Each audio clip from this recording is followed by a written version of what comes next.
Hello, welcome to career स्टडीजिस्ट। आज आपका नंबर सिस्टम की एक क्लास में एक बार फिर से स्वागत है। पिछले कई क्लासेस से हम लोग नंबर सिस्टम की बात कर रहे हैं और तरह तरह के डिफरेंट टाइप के क्वेश्चंस की ट्रिक्स और टेक्निक सीख रहे हैं। ये वीडियो लेक्चर 8 है। उम्मीद है कि आपने पहले के 7 देख चुके होंगे। अगर आपने नहीं देखा है तो आपसे आग्रह है कि पहले उन 7 वीडियो लेक्चर को देखें, तो उसके बाद इसे देखें। इससे बेहतर समझ में आएगी।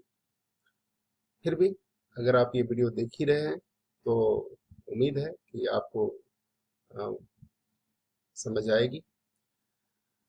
आज हम लोग क्या करने वाले हैं, क्या करना चाहते हैं बताइए।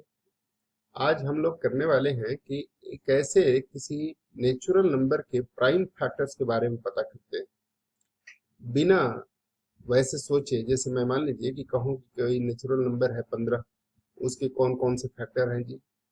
तो उसके फैक्टर हैं, आप कह सकते हैं कि 1 और 3 और 5 और 15, ये सारे फैक्टर्स हैं। इसमें प्राइम फैक्टर्स कौन से हैं? तो 3 और 5 है, क्योंकि एक प्राइम नंबर नहीं होता। तो 15 के 4 फैक्टर हैं, ये आसानी से आप कैलकुलेट कर सकते हैं। लेकिन अगर आपसे पूछा जाए कि चलिए बताइए कि 100 के कितने फैक्टर होंगे, तो फिर आपको थोड़ा वक्त ज़्यादा लगेगा। 1, 2, 4, 5, 10, फिर 20, फिर 25, 50, 100, ये सारे फैक्टर्स हो गए। लेकिन अगर नंबर बड़ी हो, जैसे मान लीजिए कि आपसे पूछ दिया जाए कि बताइए 1440 के कितने फैक्टर होंगे या 5660 के कितने फैक्टर होंगे, तो ये कैलकुलेट करने में आपको बहुत वक्त लग जाएगा और शायद हो सकता है कि एक आध छूट भी जाए, या कई ऐसे भी लिखे जाएं जो कि शायद डिवाइड ना करें लेकिन आपको लग रहा है कि डिवाइड कर रहे हो। तो वैसी स्थिति में गलती होने की संभावना रहती है। और ये प्रश्न अक्सर अक्सर पूछा जाता है। और ये प्रश्न पूछा जाता है परीक्षा में कि इसके कितने अभाज्य गुणनखंड होंगे, इसके कुल कितने गुणनखंड होंगे। दो तरह के सवाल होते हैं। अब उन दोनों तरह के सवाल को करने के लिए हमारे पास कुछ तरीके हैं, जिस तरीकों की हम बात करेंगे। कुछ शॉर्टकट ट्रिक्स हैं जिससे आज आप जान पाएंगे और इन सवालों के जवाब आप भली भांति दे पाएंगे। तो आइए सीखते हैं। प्राकृत संख्याओं का टॉपिक है हमारा, प्राकृत संख्याओं की संख्या ज्ञात करना, की संख्या ज्ञात करना। ठीक है, ये हमारा टॉपिक कि प्राकृत संख्याओं के गुणनखंडों की संख्या कैसे निकालेंगे, ये हमारा टॉपिक। अब इसके लिए एक थ्योरी है और इस कंसेप्ट को आप लिख लें। यदि n एक प्राकृत संख्या है, n एक प्राकृत संख्या है, प्राकृत संख्या है, n एक प्राकृत संख्या है और n के प्राकृत संख्या है, तो जिसे इस प्रकार व्यक्त किया जा सकता है, व्यक्त किया जा सकता है। किस प्रकार भाई? कि n को इस प्रकार व्यक्त किया जा सकता है n is equal to a to the power p, b to the power q और c to the power r, ऐसे। जहां a b c क्या है? a b c, जहां a b c अभाज्य संख्याएं हैं, अभाज्य संख्याएं यानी ऋण संख्याएं, प्राइम फैक्टर्स, प्राइम फैक्टर्स हैं, प्राइम नंबर्स है, ठीक है ना, है, तथा पी क्यू आर पूर्णांक, तथा पी क्यू आर पूर्णांक संख्याएं, पूर्णांक प्राकृत संख्याएं हैं, ये कह सकते हैं। पूर्णांक प्राकृत संख्याएं पूर्णांक की होती है, तो सीधे लिख देते हैं कि प्राकृत संख्याएं। एबीसी क्या है? प्राकृत संख्याएं हैं।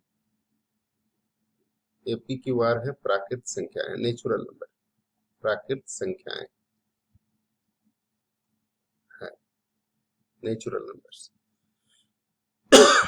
तो n के कुल अभाज्य गुणनखंडों की संख्या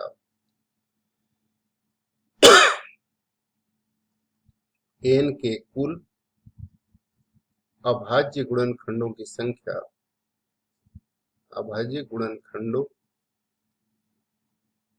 की संख्या होगी कितनी?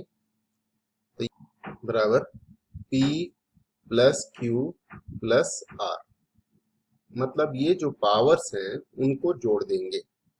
इसमें सिर्फ अभाज्य प्राइम फैक्टर्स आएंगे, total number of prime factors.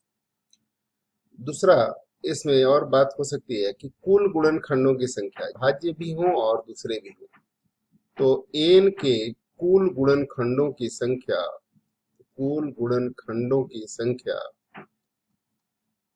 गुणनखंडों की संख्या जिसमें 1 तथा n भी शामिल हो, 1 तथा हो, n भी शामिल हो, ये क्या होगा? 1 और n भी शामिल हो तो ये होगा, पावर को एक एक बढ़ा करके और मल्टीप्लाई कर देते हैं, p plus 1 q plus 1 r plus 1। ठीक है, ये दो फॉर्मूला हो गए। इसके आधार पे पहले कुछ क्वेश्चन कर लेते हैं, उसके बाद और भी ट्रिक्स बताएंगे कि उन गुणनखंडों को सम भी करें तो क्या होगा और प्रोडक्ट भी करें तो क्या होगा और बाकी सारी चीजें भी क्या होगा। अब एक एग्जांपल लेते हैं। उदाहरण के लिए क्वेश्चन लेते हैं हम कि चलिए 100 ही ले लेते हैं, थोड़ा समझाने के लिए छोटा नंबर। 120 ले लेते हैं। 120 के कुल अभाज्य गुणनखंडों की संख्या क्या होगी? अभाज्य गुणनखंडों की संख्या क्या होगी? की संख्या क्या हो, क्या हो? ठीक है, अब ये सवाल है 120 के कुल गुणनखंडों की, अभाज्य गुणनखंडों की संख्या। 120 को प्राइम फैक्टर में क्या लिख सकते हैं? आप सिंपल से 12 गुने 10 लिख सकते हैं। अब 12 को आप क्या लिख सकते हैं? 2 गुने सकते हैं, और इसको 10 को लिख सकते हैं 2 गुने 5, अर्थात 2 कितनी बार आ गए? 2 3 बार आ गए, तो 2 का पावर 3, 3 का पावर 1 और 5 का पावर 1, कितने गुणनखंड हो गए? ये देखिए 1 2 3 4 5 हो गए। यहाँ भी इस पावर को प्लस करेंगे तो 5 हो गए। तो उत्तर हो गया इसका कुल कितना गुणनखंड हो गया? 5।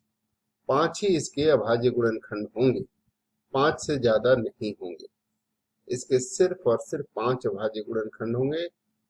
3 2 बार, 2 3 बार आएगा, 3 1 बार आएगा और 5 1 बार आएगा। यानी 120 को हम लिख सकते हैं, नट सेल में ये समझिए कि 120 को हम लिख सकते हैं 2 गुने 2 गुने 2 गुने 2 गुने 3, ठीक है, 3 गुने 5, ठीक है, 3 गुने 5, तो ये 5 गुणनखंड होंगे टोटल। ये 5 आंसर हो गया। अब इसी प्रश्न में पूछा जाए कि कुल गुणनखंडों की संख्या क्या होगी, तो आप क्या लिखेंगे?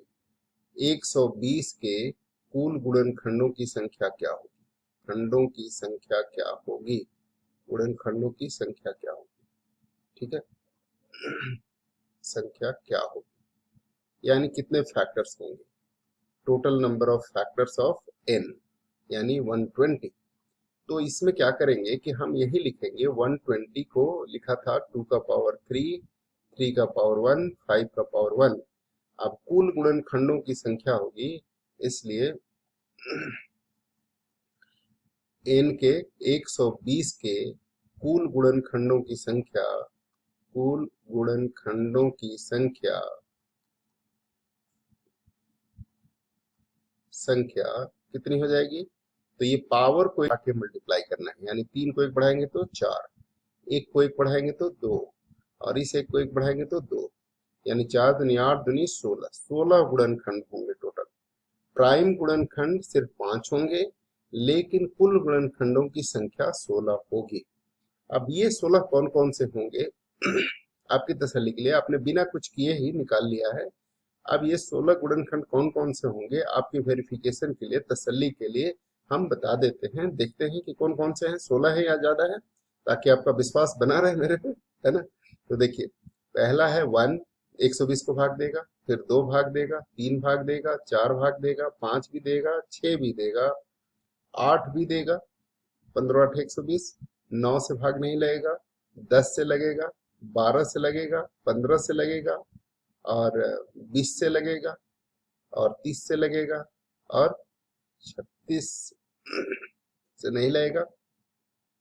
30 के बाद 40 से लगेगा, और 40 के बाद 60 से लगेगा, और 60 के बाद 120 से लगेगा। क्या ये 16 है, ज्यादा है, कम है? थोड़ा गिन के देख लेते हैं। 1 2 3 4 5 6 7 8 9 10 11 12 13 14 15 15 ही हो रहे हैं। एक मिसिंग है अभी भी। अब देखिए कौन से मिसिंग हो सकता है। 24 5 जो होता है, तो ये 20 और 30 के बीच में एक 24 भी होगा। तो देखिए ऐसा करने से आपके साथ भी मिस्टेक हो सकती है और कोई मिसिंग हो सकता है ना। और अब ये 16 हो गए, या तो एक दो छूट जाएगा या एक दो ज्यादा कैलकुलेट हो जाएगा। तो ये फॉर्मूला जो है वो परफेक्ट है इस सवाल का आंसर देने के लिए, और ऐसे बहुत वक्त भी लगेगा। ये 120 है तो फिर भी आपने आसानी से कर लिया, लेकिन यही नंबर अगर बड़े हों तो आपको मुश्किल हो जाएगी। तो आइए एक दो क्वेश्चन करके देखते हैं, और फिर आपको ये समझ में अगर आ जाएगा तो फिर हम आगे बढ़ लेंगे। जैसे कहें कि 99 के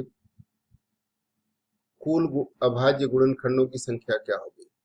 कुल अभाज्य गुणनखंड होगी, ठीक है, ओके। तो क्या होगी इनके अभाज्य गुणनखंडों की संख्या। अब देखो 99 को क्या लिख सकते हो, 99 को लिख सकते हो हल। 99 को 99 इंटू 100 लिख सकते हैं, और 100 को 2 गुने 2 लिख सकते हैं, है ना। और 9 को 3 गुने 3 लिख सकते हैं, और 5 गुने 5 लिख सकते हैं, और 11 लिख सकते हैं। ये हो गया 4 इंटू 25 100, और 9 इंटू 11 99, 99 इंटू 100। तो कुल अभाज्य गुणनखंडों की संख्या क्या होगी, 1 2 3 4 5 6 7। तो उत्तर हो गया 7, उत्तर हो गया 7। यही चीज अगर पावर के रूप में लिखा होता तो हम पावर को सीधे सीधे ऐड कर देते, ठीक है। ये हो गया, और 11 ये 1, तो इसको हम ऐड कर देते, ये सारे पावर्स को ऐड कर देते, 2 2 4 2 6 1 7। तो इस तरीके से 7 उत्तर हो जाता। अब इसके कुल गुणनखंडों की संख्या अगर हमें निकालनी होती तो बताइए क्या होता। तो 99 के कुल गुणनखंडों की संख्या निकालनी होती तो पावर को एक एक बढ़ा के मल्टीप्लाई करते, यानी ये 3 गुने 3 गुने 3 27 गुने 2 54, 54 आंसर होगा, ठीक है ना। तो इस तरीके से कुल गुणनखंड 54 होंगे, जबकि अभाज्य गुणनखंडों की संख्या कितनी होगी, 7, सिर्फ 7। अब एक दो क्वेश्चन और कर लेते हैं जिसमें थोड़ा सा घुमा फिरा की चीजें लिखी हुई है। जैसे लिखा है, यदि n बराबर, ये लिखा हो 8 का पावर 20 और 15 का पावर 8 का पावर 20 इंटू 15 का पावर 24 इंटू 7 का पावर 10। तो n के कुल अभाज्य गुणनखंडों की संख्या क्या, n के कुल अभाज्य गुणनखंडों की संख्या क्या होगी, ठीक है। तो अब यहाँ पर कुछ लोग करते हैं कि 20 प्लस 24 प्लस 10 जोड़ देते हैं। आपके मन में भी अगर ऐसा ही आ रहा है तो आप बिल्कुल गलत सोच रहे हैं। क्यों गलत सोच रहे हैं भाई, अभी तो आपने कहा था कि पावर को प्लस कर देंगे। जी मैंने बिल्कुल कहा था कि पावर को प्लस कर दीजिए, लेकिन हमने साथ में ये भी कहा था कि जो बेस में है वो प्राइम फैक्टर्स होना चाहिए, ये भी लिखा था ना। देखिए पैटर्न जो हमने लिखा था उसमें ये लिखा था कि ए बी सी क्या होनी चाहिए, अभाज्य संख्याएं होनी चाहिए, ये जो बेस है वो अभाज्य होनी चाहिए। तो यहाँ पर जो बेस है वो अभाज्य नहीं है, यहाँ पे 24 है 8 है, ये सब अभाज्य संख्याएं तो है नहीं। या फिर ये 8 है 15 है, ये अभाज्य तो नहीं है। तो पहले हमें इसे करना पड़ेगा ऐसे, इसका सही उत्तर 20 24 44 10 54 ना होकर के इसका सही उत्तर होगा, इसको 2 का पावर 3 लिखें, फिर 20 लिखें, यहाँ 3 गुने 5 लिखें, और इसका पावर 24 लिखें, और 7 का पावर 10 लिखें। तो ऐसी स्थिति में ये 2 का पावर 60 हो गया, 3 का पावर 24 हो गया, 5 का पावर 24 हो गया, और 7 का पावर 10 हुआ। तो कुल गुणनखंडों की, अभाज्य गुणनखंडों की संख्या होगी अब कुल अभाज्य गुणनखंडों की संख्या संख्या इसमें होगी कितनी? तो अब प्लस कर देंगे पावर को, 60 प्लस 24 प्लस 24 18, ये हो गए 118 होंगे। तो ऐसा ध्यान रखना है कि ये प्राइम नंबर में कन्वर्ट करना ही होगा। अगर आपने प्राइम नंबर में कन्वर्ट नहीं किया तो आपका आंसर गलत हो जाएगा। ठीक है। अच्छा, अब एक और सवाल लेते हैं कि अभाज्य गुणनखंडों की संख्या निकालने के लिए एक और प्रश्न लेते हैं। और इस प्रश्न में लिखा है 8 का power 8 to the power 25/3 25/3 into 15 to the power 22, है ना, ऐसे डिवाइडेड बाई 6 का पावर 8 में कुल अभाज्य गुणनखंडों की संख्या क्या होगी? में अभाज्य गुणनखंडों की संख्या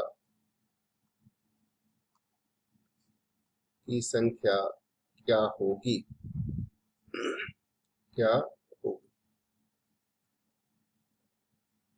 ठीक है, ये सवाल। अब इस सवाल में आप कैसे करेंगे? डिवाइड भी है, मल्टीप्लाई भी है, सब कुछ है। तो सबसे पहले आपको इसमें सिंप्लीफाई करना पड़ेगा। सिंप्लीफाई करेंगे, कैसे करेंगे? तो ये 8 को पावर 25/3 लिखा है, 15 टू दी पावर 22 लिखा है, 6 का पावर 8 लिखा है। इसको आप लिख सकते हो 2 का पावर 3, 8 को पावर 25/3, इसको 3 इंटू 5 15 लिख सकते हैं। प्राइम नंबर में ब्रेक तो करना ही करना है। 22, इसको 2 इंटू 3 लिख सकते हैं और पावर 8 लिख सकते हैं। अभी क्या होगा? 2 का पावर ये 3 मल्टीप्लाई होकर 25 यहाँ रह जाएगा, 3 का पावर 22, 5 का पावर 22, नीचे 2 का पावर 8 और 3 का पावर 8। 2 का पावर 8 इधर माइनस हो गया तो 2 का पावर 17 रह गया, 3 का पावर कितना रह गया? 14, और 5 का पावर। अब आप कह सकते हैं कि नीचे वाला सारा का सारा क्या है? ये प्राइम नंबर है, ये प्राइम नंबर्स हैं। तो कुल अभाज्य गुणनखंडों की संख्या अगर निकालनी है तो इनको हमें प्लस करना पड़ेगा।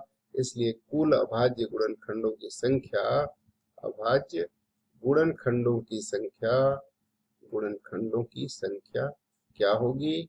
तो ये होगी, अब आप इसको ऐड कर सकते हैं। कितना? 17 प्लस 14 31 प्लस 22 इज 53। तो 53 आंसर होगा। ठीक है, इस तरीके से आप कर सकते हैं। तो मुझे उम्मीद है कि ये समझ में आ गया होगा, है ना। अच्छा, आइए एक और सवाल देखते हैं।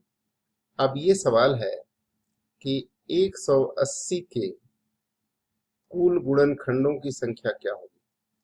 कुल गुणनखंडों की संख्या क्या होगी? अभी आपने क्या था? कुल गुणनखंडों की संख्या क्या होगी। यहाँ पे अभाज्य का नहीं पूछ रहे, यहाँ पे कुल गुणनखंडों की संख्या पूछ रहे हैं। तो फिर आप अभी सीखे थे, हमको कुछ और बातें बतानी है, इसलिए इस क्वेश्चन को दोबारा बता रहे हैं। ध्यान से देखिए, 180 को लिख सकते हैं क्या? 18 इंटू 10, रफली आप कर सकते हैं ऐसे, 18 इंटू 10 कर दीजिए, आसान रहेगा। 9 इंटू 2 कर सकते हैं, और 10 को 2 इंटू 5 कर सकते हैं, फिर 9 को 3 इंटू 3 कर सकते हैं, 2 इंटू 2 इंटू 5, ऐसा हो गया। अब ये सारे प्राइम फैक्टर हो गए, मतलब 2 का पावर 2, 3 का पावर 2 और 5 का पावर 1। तो कुल अभाज्य गुणनखंडों की संख्या क्या होगी? कुल अभाज्य गुणनखंडों की संख्या, गुणनखंडों की संख्या होगी कितनी? बताएं। क्या हमने इस तरीका सिखाया हुआ है? एक बढ़ा करके और गुना करने का, यानी 3 इंटू 3 इंटू 2, कितना हो गया? 80। ठीक है, तो कुल गुणनखंडों की संख्या हो गई 80, इसमें कोई दो राय नहीं है, और आप आसानी से इसे कर भी सकते हैं।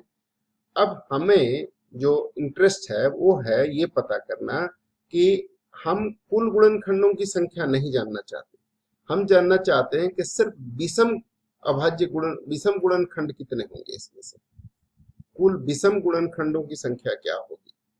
ठीक है ना, ऑड डिवाइजर्स कितने होंगे, ऑड फैक्टर्स कितने होंगे, टोटल नंबर ऑफ डिवाइजर्स कितने होंगे, ऑड डिवाइजर्स कितने होंगे।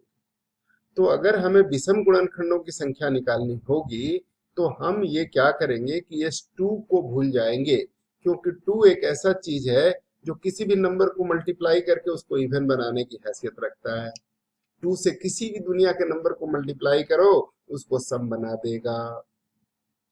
तो 2 जो प्राइम नंबर है, एकमात्र प्राइम नंबर है 2। आपको पता है कि दुनिया में एकमात्र सम प्राइम नंबर है 2 है। जो ऐसे प्राइम नंबर, ऐसी ऋण संख्या जो 2 है, वो सिर्फ एक ही है, सम। बाकी सारी दुनिया की ऋण संख्याएं जो है वो क्या है, विषम है। तो हम इस एक ऐसा प्राइम नंबर है 2 जो कि सबको गुना करने से क्या बना देता है, सम बना देता है। इसलिए हम 2 को हटा देते हैं, न रहेगा बांस न बजेगी बांसुरी। तो अगर इसको हम हटा दें तो क्या आएगा, तो ये दोनों रह जाएंगे। अब ये दोनों रह जाएंगे तो क्या मिलेगा, ये 3 और 2 ये भी हट जाएगा। जब ये हट जाएगा तो ये भी हट जाएगा, ये हटा दोगे तो ये भी टर्म नहीं रहेगा। तो ये 3 गुने 2 6, यानी इसके विषम गुणनखंडों की संख्या सिर्फ 6 होगी। ठीक है ना। यानी 180 के विषम गुणनखंडों की संख्या, विषम गुणनखंडों की संख्या कितनी होगी, गुणनखंडों की संख्या 6 होगी 6। ये 3 गुने 2 ये 6 होगी, ये आखिरी वाले होगी। इनको हमने हटा दिया, इनको हटा दिया तो 6 होगी। अब ये बात आपको, हमने गुणनखंड निकाला नहीं, लेकिन हमने ये जरूर बता दिया कि क्या होगा और क्या नहीं होगा। लेकिन इस बात की तसल्ली भी तो होनी चाहिए आपको कि भाई वाकई में क्या सही है, या ऐसे ही हम बोलते जा रहे हैं कुछ ना कुछ। तो देखिए, करके देखते हैं। 180 के पहले कुल गुणनखंड 18 ही होंगे, इस बात की तस्दीक कर लेते हैं, और फिर इस बात की भी तस्दीक कर लेते हैं तो उसमें विषम 6 ही आएंगे। चलिए करते हैं। देखिए 180 के गुणनखंड कौन कौन से होंगे, 1 2 3 4 5 6 9 10 और 12 15 18 20 30 36 45 60 90 एंड 180। इतने हुए। क्या ये 18 हैं, इनके देखें 18 है क्या, 1 2 3 4 5 6 7 1 2 3 4 5 6 6 7 8 9 10 11 12 13 14 15 16 17 18। देखिए 18 है ना। अच्छा, क्या इसमें विषम 6 ही हैं, तो विषम कौन कौन से हैं, एक है 1, एक है 3, एक है 5, एक है 9, एक है 15 और एक है 45। कितने हो गए, 6। 1 2 3 4 5 6, 6 हो गए। अब सम गुणनखंडों की संख्या निकालनी हो तो दो ही तरह के दुनिया में नंबर होते हैं, कुछ सम होते हैं कुछ विषम होते हैं। तो अगर 6 विषम हैं तो बाकी 18 में से 12 क्या होंगे, सम होंगे। ये नहीं कि सम निकालने के लिए विषम वाले को हटा दे। कई बार क्लास में बच्चे हम पूछते हैं तो बोलते हैं कि अच्छा, जब विषम निकालना है तो सम को 2 को हटा दे रहे हैं, तो जब सम निकालना होगा तो विषम वालों को भगा देंगे। लेकिन ये बात ऐसा नहीं होगा, क्योंकि हमें दुनिया के 2 ही तरह के नंबर हैं, एक सम या विषम। अगर टोटल कुल गुणनखंडों की संख्या में से हम विषम गुणनखंडों की संख्या माइनस कर लें तो हमें सम गुणनखंडों की संख्या निकल जाएगी। और अगर विषम को आपने हटा दिया तो यही एक टर्म आएगा 3, जो कि गलत हो जाएगा। तो ऐसी भूल कभी भी ना करें। ठीक है, आप बिल्कुल ऐसे करें और इस तरीके से आप इसके आंसर निकाल सकते हैं।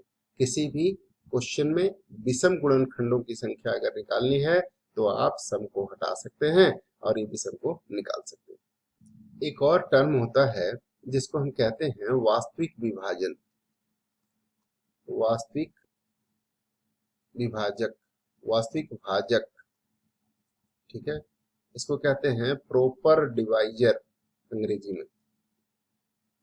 ये क्या होता है, वास्तविक विभाजक में 1 और n की गणना नहीं की जाती। वास्तविक विभाजक, भाजकों की संख्या में, भाजकों की संख्या में 1 n की गणना नहीं की जाती, गणना नहीं होती है, होती। ठीक है, क्योंकि 1 तो सबको डिवाइड करेगा ही करेगा। ये क्या खास बात हुई कि 1 भी भाग दे रहा है। हम जानते हैं कि दुनिया के सारे नंबर्स को 1 भाग दे देता है, इसलिए 1 भाग दे रहा है तो ये कोई बड़ी चीज नहीं है। नंबर खुद से भाग लग रहा है, ये भी कोई बड़ी चीज नहीं है। यानी जब वास्तविक विभाजक निकालने हो तो कुल संख्या में से हम 2 माइनस कर देंगे। जैसे पूछा जाए यहीं पे कि 180 के कुल वास्तविक विभाजकों की संख्या क्या होगी, तो 18 में से हम 2 घटा देंगे, कितने आंसर हो जाएंगे? 16। कौन कौन से 2 नंबर नहीं होंगे वास्तविक विभाजक? एक 1 ये चीज और एक नंबर खुद 180। इन दोनों को अगर छोड़ दिया जाए तो बाकी सब प्रॉपर डिवाइजर है, इनके बारे में पहले से पता नहीं है तो ये वास्तविक विभाजक कहे जाएंगे। और 1 और 180 तो ये सबको पता है कि ये तो भाग देते ही देते हैं, लेकिन जब कुल विभाजकों की बात कहें तो ये भी तो भाग देते हैं, इनकी भी गणना होनी चाहिए। लेकिन जब वास्तविक विभाजक प्रॉपर डिवाइजर शब्द लिखा हो तो प्रॉपरली कौन कौन डिवाइज कर रहा है, तो ये बीच के सारे हैं, किनारे वाले दोनों नहीं है, यानी 1 और n नहीं। तो इसी क्वेश्चन को, इस पे क्वेश्चन कई बार ऐसे पूछा जाता है, प्रश्न ऐसे पूछे जाते हैं कि 1 तथा 1000 को छोड़कर 1 तथा 1000 को छोड़कर 1000 के सभी गुणनखंडों की संख्या क्या होगी? सभी गुणनखंडों की संख्या क्या होगी? सभी गुणनखंड जो हैं वो फैक्टर्स हैं, इसको हम ये भी कह सकते हैं, इनके फैक्टर्स या भाजक, गुणनखंडों को भाजक भी कहते हैं, यानी जो भाग दे सके, संख्या क्या होगी ये हमें बताना है। तो आप बताएं क्या कह सकते हैं? 1000 को क्या लिख सकते हैं? 1000 को अगर हम प्राइम फैक्टर में लिखें पहले की तरह तो हल लिखने के लिए हमें क्या करना पड़ेगा?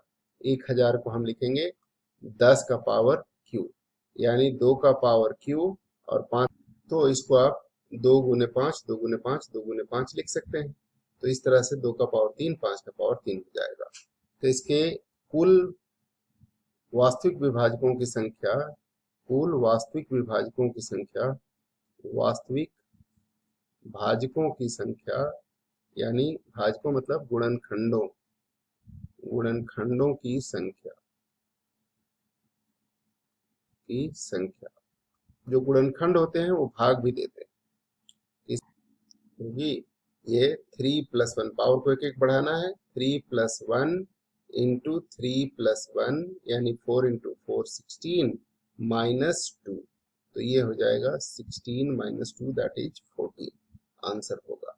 इसके कुल 1 और 1000 को छोड़ करके, चूंकि 1 और 1000 को नहीं छोड़ते तो आंसर 16 होता, 1 और 1000 को छोड़ दिए, 2 को छोड़ दिए तो आंसर 14 हो गया। ठीक है, तो उम्मीद है कि ये आपको समझ में आ गया होगा। इसी तरह से अगर विषम विभाजकों का निकालना हो, जैसे ये कहूं कि 1 और 900 के, क्वेश्चन ऐसे हो जाए कि 900 के सभी वास्तविक विभाजकों की संख्या क्या होगी? वास्तविक विषम विभाजकों की संख्या या भाजकों की संख्या क्या होगी? विभाजक और भाजक एक ही चीज होते हैं। विभाजकों की संख्या क्या होगी? तो ये आपका एक सवाल हो गया। इस सवाल को अगर करना हो तो आप कैसे करेंगे? तो आप देखिए 900 के कुल कितने भाजक होंगे? 900 में हल करने के लिए लिख देता हूं, 900 को आप क्या लिख सकते हैं? 9 इंटू 100, और 100 को लिख सकते हैं 4 इंटू 25, तो 4 को लिख सकते हैं 2 स्क्वायर, और जो 9 था उसको 3 स्क्वायर और 5 स्क्वायर लिख सकते हैं। अब इसमें विषम विभाजक कितने होंगे? तो विषम विभाजकों की संख्या होगी, विषम विभाजकों की संख्या के लिए क्या बताया था कि 2 को इग्नोर कर देंगे, तो विषम भाजकों की कुल संख्या कितनी होगी? कुल संख्या होगी, एक एक पावर बढ़ाना है इनके भी और इनके भी, तो 3 इंटू 3 9। लेकिन वास्तविक विभाजकों की संख्या अगर है तो इस विषम में 1 और 900 वास्तविक के लिए छोड़ेंगे, लेकिन 900 तो इस विषम में इंक्लूड ही नहीं है, 1 सिर्फ इंक्लूड है, तो एक ही घटाएंगे। ठीक है ना? विषम विभाजकों की, विषम वास्तविक विभाजकों की संख्या अगर पूछा जा रहा है, विषम वास्तविक विभाजकों की संख्या अगर ये पूछी जा रही है तो आपको इसमें से 9 में से 1 माइनस करना होगा, क्योंकि विषम में सिर्फ एक ही इंक्लूड हुआ होगा। 900 विषम है ही नहीं, वो उसमें आया ही नहीं। जब आपने मुझे दिया ही नहीं है पैसे, तो मांग किस बात के लिए रहे हो? इस तरह की बात होती है। तो जब इसमें है ही नहीं तो उसको माइनस करने का कोई मतलब नहीं है। तो ये होगा सिर्फ 8, 8 से न ज्यादा न कम। तो उम्मीद है कि ये चीज आप समझ गए होंगे। इस सीरीज में अगला वीडियो होगा जिसमें हम बताएंगे आपको कि सम कैसे निकालते हैं, भाजकों का सम कैसे निकालते हैं, भाजकों का प्रोडक्ट कैसे निकालते हैं। बिना भाजक पता किए ही, बिना फैक्टर पता किए ही आप उनके सम और प्रोडक्ट भी निकाल सकते हैं। विषम भाजकों के सम भी निकाल सकते हैं और विषम भाजकों का प्रोडक्ट भी निकाल सकते हैं। ये सब काम भी आप कर सकते हैं। तो इस वीडियो की लिमिटेशन यही तक है। अगली वीडियो में फिर हम मिलते हैं और ब्रेक के बाद फिर जब मिलते हैं तो उसमें नई बात करते हैं। तब तक के लिए नमस्कार। आप एंजॉय करें, मस्त रहें, व्यस्त रहें और खूब अलमस्त रहें। ठीक है, फिलहाल इस वीडियो को देखने के लिए आपका बहुत बहुत आभार। आपका दिन शुभ हो और उम्मीद है कि आपको ये वीडियो अच्छा लगा होगा। अगर अच्छा लगा है तो सब्सक्राइब करें चैनल को, ताकि आपको सब्सक्राइब इसलिए नहीं करें कि मुझे कुछ इसके एवज में मिलनी है या कोई पे आउट होनी है, बट आप सब्सक्राइब करेंगे तो कोई आपको अगली वीडियो नोटिफिकेशन के साथ आराम से मिल जाएगी। इसलिए तो आप सब्सक्राइब कर लें और बेल आइकन को भी प्रेस कर लें, जिससे आपको अगली वीडियो समय से मिल जाए। ठीक है, थैंक यू।